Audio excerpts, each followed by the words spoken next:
Well, there we go. What's up, everyone? Aaron Nagler here with Cheesehead TV, coming to you live on Monday morning. The Packers have off today, at least as far as on-the-field activities go. Obviously, lots will still be going on inside 1265 Lombardi, but we never take a day off here at Cheesehead TV. So what's up? How are you? How was your weekend? Hope everyone is enjoying the start of a week wherever you are, worldwide. I always get people checking in from across the globe because that's where Packers fans are. Good to see each and every one of you in the comments section. Brett, good morning. How are you? Big B is here, of course. Old Timer Dave, how are you, buddy? Good to see you. Joey the Jaguar is here. Of course, Joey's here. Good morning from OK. Oh, what's up, Thomas? Good morning from New York City. Hope you guys are doing well. The Vikings don't have a cornerback over 23 years old, had basically no preseason. Is Devontae going to kill someone? Dan Leisher is here. What's up, Dan? My old buddy from North Carolina, now in Milwaukee, living the life. How you doing, Dan? Good to see you, bud. Mary Beth, good morning. Brian, good morning. Bird Dog, what are you doing? Why are you up in here with that nonsense? Come on, man. It's Monday morning. We're trying to talk some Packers here. Take your stuff elsewhere. Or I can block you. It's fine. Whichever one you want. It's entirely up to you. George Lucas is here. Hey, man.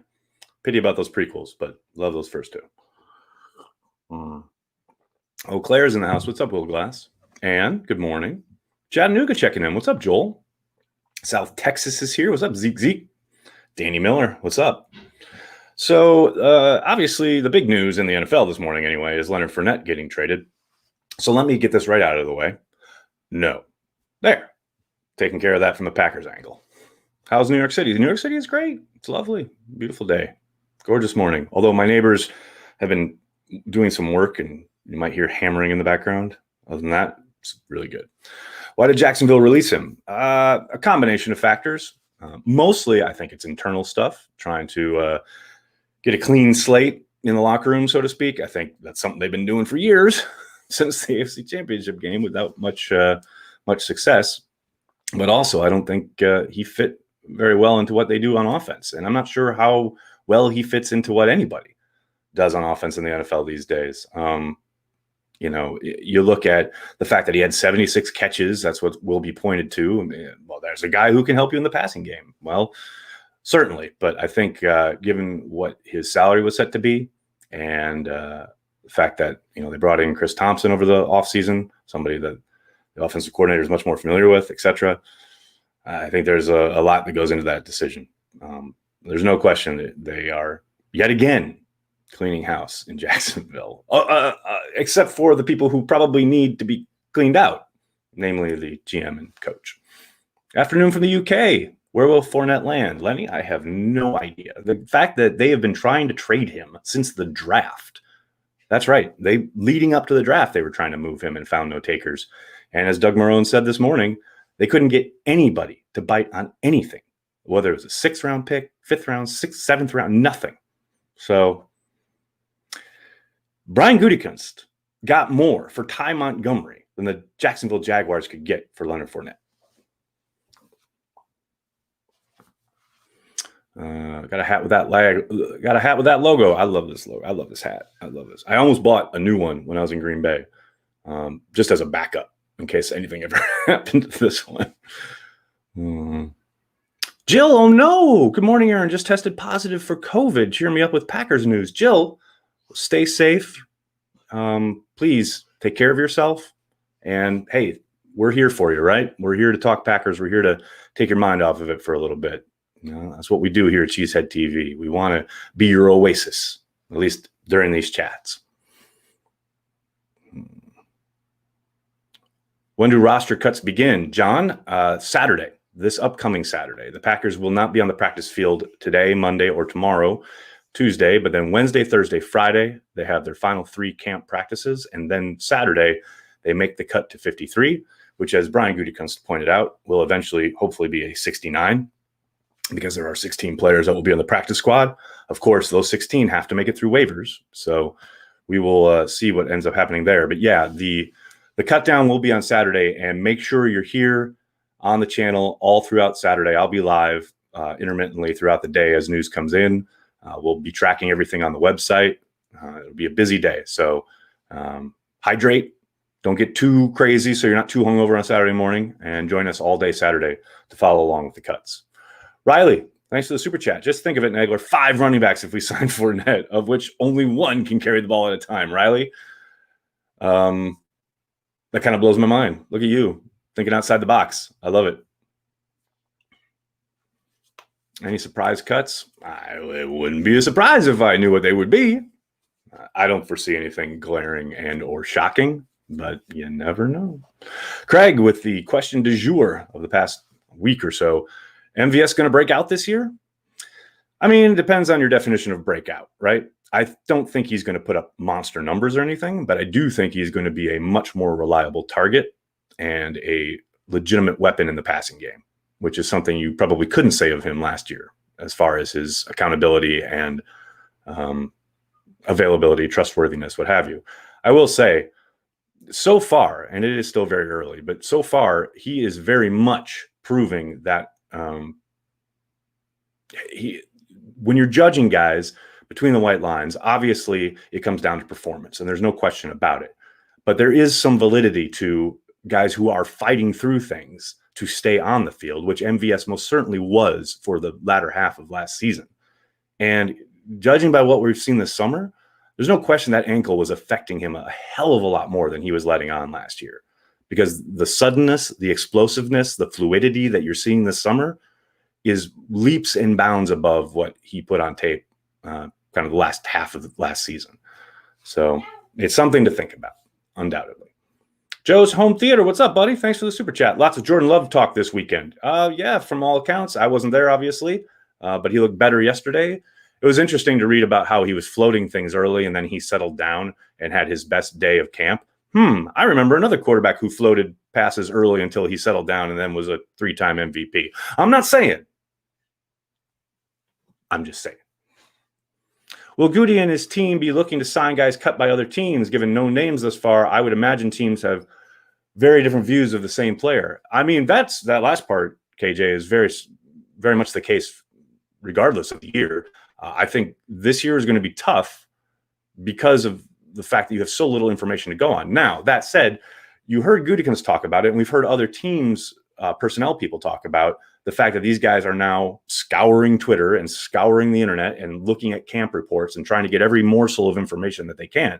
And any intrepid personnel person looking over the camp notes from yesterday's practice could tell you that Darius Shepard's having a really good camp. So that's the kind of guy where I could see if they tried to get him onto the practice squad, maybe, perhaps, given what a good summer he had last year, all the good stuff coming out about him this summer, maybe that's a guy another team would take a chance on. But those are the types of moves that, teams are going to have to consider this year, kind of flying blind because you have no recent tape on anyone other than maybe something like the Cowboys last night who had, this is great, a televised practice, but with no names on the jerseys. Ninja level stuff going on there with Jones and McCarthy. You think we'll have a better team with lesser wins due to the schedule? Freddie, I've been saying it all summer. I don't know if it's due to the schedule, the people they play, what have you. I just think that's the NFL, and a regression to the mean is somewhat inevitable in certain facets of the game. Two of the most important, obviously, are health and turnovers. Packers won a lot of games, won a lot of close games last year that the ball bounced their way. That you obviously know is going to regress a little bit. And then you throw in the fact that they were about as healthy as possible last year, combined with how much they turned the football over, how opportunistic they were. That's a perfect storm that you can't hope to replicate. Now, I will welcome it if it does happen. But I pretty much said all summer, and I haven't seen anything at camp to dissuade me from the idea that they're probably a 10-6 football team. But all they have to do is get into the playoffs, and they can make a run. But yeah, I agree. They will probably their record will most likely be worse than it was last year. With how much the new game plan for the second 49ers game was talked about, and then to blow out like we did, how confident are you in the coaching staff's ability to strategize and game plan?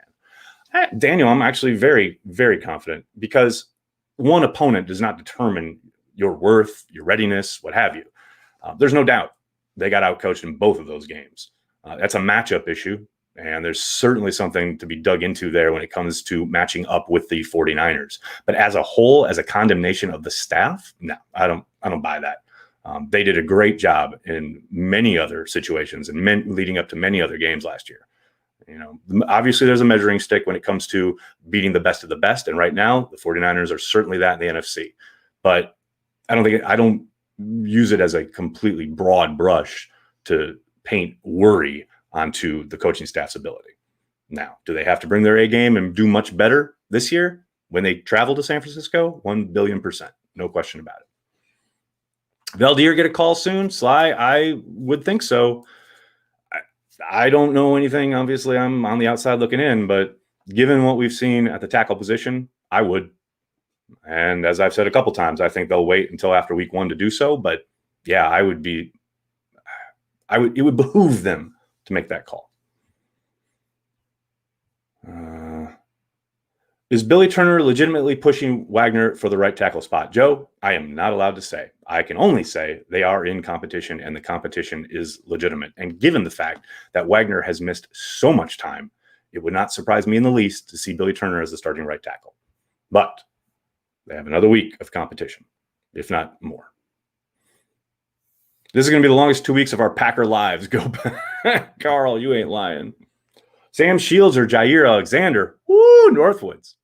Always with the Sophie's Choice questions. Give me Sam. I love me some Sam Shields. Do you think Josh Neiman has a chance to make the roster, or did he come back too late? How's the competition for backup tackle? Again, I can't talk about depth chart stuff. I will say for Josh, it's tough, man. I hate that he had to miss so much time. I know he finally got the pads on this past weekend. Hopefully he shows enough to stick around. I think it's got to be a long shot at this point, though. Patrick, thank you so much for the super chat. Who's wide receiver number 5? Keep up the great job. Go, Pack, go. Thank you, Patrick. Thank you for the support. I wish I could tell you who wide receiver 5 is, but A, I don't know. And B, if I did know, I'm pretty sure the Packers would hack my computer if I told you. So I'm going to have to reserve judgment at this point. Weston, thank you for the super chat. How's our TCU cornerback in Oregon Center? See a spot? I think you ran out of characters there.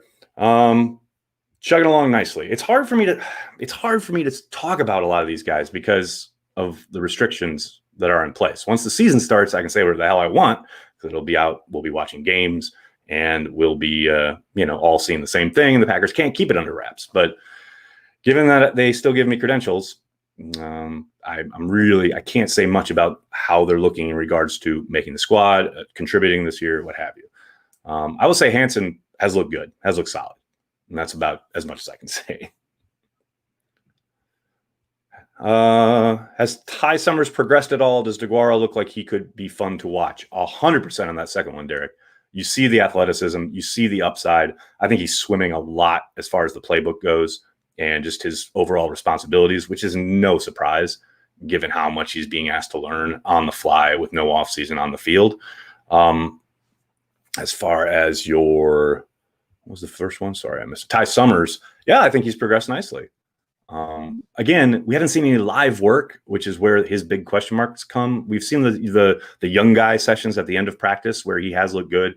He's made a couple nice tackles, but even then, that's not truly live. He really struggled last summer in preseason games with missed tackles. And until we see Summers in live action again, it's hard to make a determination. But I do think he looks better than he did last year so far. Have a pumpkin beer for me. Lycian makes the best. Weston, that's very nice of you. Thank you for the super chat. Nathan, thank you for the super chat. No such thing as fraudulent 13-3 teams. I think the offense will have that year 2 jump and Jair will catch the ball. Only downgrade is right tackle. I think that's a fair assessment, Nathan. And you're right. There is no such thing as a fraudulent 13-3 team. They are what they are, as Bill Parcells famously said.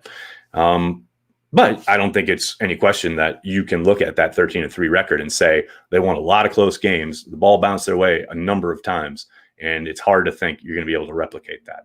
Hey, speaking of people thinking 13-3 13-3 teams can be fraudulent. I'll be speaking with the gentleman over at Pro Football Focus on their podcast later this afternoon, this evening. So look for that later this week. We'll be talking about why defense doesn't matter and how the Packers had a terrible draft.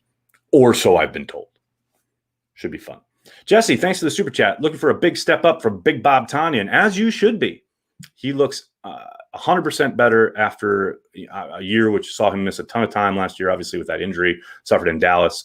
But he has looked fluid. He has looked athletic. He has looked capable of doing whatever they ask of that tight end position. I think it's going to be a lot of fun watching him and Jay Sternberger in this offense. No question. Hi, Packers PR. Do I think EQ will have a solid season? I think solid is a good word for it. He hasn't really flashed much in camp, and I know he sat out yesterday's scrimmage with an undisclosed injury. The Packers aren't required to give us any injury information until the lead up to week 1. So we'll see how much that lingers, if at all. But yeah, I mean, you kind of wondered coming back from that high ankle sprain, would he hit the ground running? Would he be able to kind of shine, so to speak? Certainly haven't seen that. Have seen a guy who can definitely be serviceable, can definitely help this offense, but wow plays, big moments, they have not occurred so far in Packers training camp for EQ. Ask the guys at PFF why they give zero love to Z. Well, there's a difference between the grading side and the content side. George and Eric are on the content side, which is where I will make my stand. Is Rashawn Gary a player you are excited to watch this season? Yes. I kind of hate that this video background isn't Lambo. Katie, I can only stay for so long. My girls are literally right out in my living room right now, and I had to get back to them. Had to be home for the VMAs. It's our tradition. We'll watch it together. Is Mike Spofford jealous of Evan Siegel? Joey, I don't think so. But you never know. Possibly. So far, it seems like this year, especially a lot of younger players have made a step up. Kyle, that's the trend so far, yes, in camp. That's by design. That's what the Packers, that's how they go about constructing their roster traditionally. I know everyone got excited last year when Brian went out and went hog wild in free agency, but that was very much an exception to the norm. I think he's going to continue down the draft and develop path, much like his predecessor. And they expect those young guys to step up into the 4. Jay Sternberger, Rashawn Gary, Darnell Savage. Those are the guys that are going to make or break this team. Not so much, anybody they would have drafted this year, although those contributions would be nice. But it's about getting development, or even, from 2 draft classes, Josh Jackson's of the world. Those are the players that need to step up this year for this team to try and make a real run. Aaron, what's up at right tackle? It's still a competition, according to Matt LaFleur. Completely personal opinion, no inside info here. I'd be surprised if Wagner is able to win the job with how much time he has missed. That's just guesswork on my part. Andrew, thank you for the super chat. Who is the best Packer to wear number 80? Oh, come on. It's Justin Perillo, right? We all know this. Can you take Joe Buck's job and commentate the Packer game? Craig, I'll be doing exactly that each and every Sunday, or whatever day they're playing on, that the Packers play, right here on the YouTube channel. Just turn down Joe Buck. Turn on Cheesehead TV. We're having live watch parties each and every game. It's going to be a ton of fun. Join us. Who do you think will be the most improved player this year? Riley, for a while I thought it was going to be Josh Jackson. Now I'm pretty sure it's going to be Rashawn Gary. I think Gary is set to have a pretty damn fun year. How's JK's hang time looking? Pretty good. We saw him in Lambeau 2 weeks ago, I want to say, and he was booting like the length of the field basically for a couple kicks. He had like 2 poor punts, although one of them I'm pretty sure he was asked to kick directionally. So, and that's what's so hard. I mean, it's hard to judge, just strictly on what you see when it comes to special teams, what they're asking the punter to do, because, they might be asking him to kick in the corner. They might be asking him to kick directionally. You don't know. So you can see it and you can chart it and you can say, oh, that's a poor kick. But what if he was being told, okay, I want a lot of hang time, leave it up there a long time, doesn't have to go as far, for coverage sake. Or we want it in this area of the field because of whatever coverage scheme we're running. Don't get me wrong. I would never do that. I would just say kick the fuck out of the ball and get it as far away from us as possible. without outkicking your coverage, obviously. But there's obviously a lot more to it than that, and that's why you guys are lucky I'm not the coach.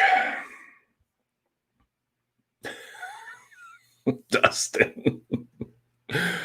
Oh, nobody needs to hear about that. Does this year's draft strategy make more sense now? Any huge red flags in terms of areas of need? It always made sense. Real deal law. It always made sense. This is your team. This is them building, developing, drafting, taking care of immediate and future needs. It always made sense. All right, guys, I'm going to have to get going. I can't thank you enough for hanging out, talking Packers with me, chatting with me each and every day. We talk some Packers here at Cheesehead TV. Please hit like on the video, hit subscribe on the channel. If you're so inclined, please consider giving us $5 a month on our Patreon page, patreon.com/cheeseheadtv. But if you can't, I totally understand. Just hit like, hit subscribe, tell your friends, tell your family that Analog Weapon came in with a super chat at the last minute. Thank you, Analog. Any new ideas you can talk about for game time streams this year? The game time streams? I can't show you the game, but we'll definitely be doing watch parties each and every game. Last year, we only did the away games because I was in Green Bay for the home games. I'm going to be in the studio for each and every game this year. It's going to be a lot of fun. Make sure you check it out. Hit like, hit subscribe, tell your friends, tell your family. Cheesehead TV. We are devoted to Green Bay Packers fans worldwide. Thanks a lot, everybody. Have a great day.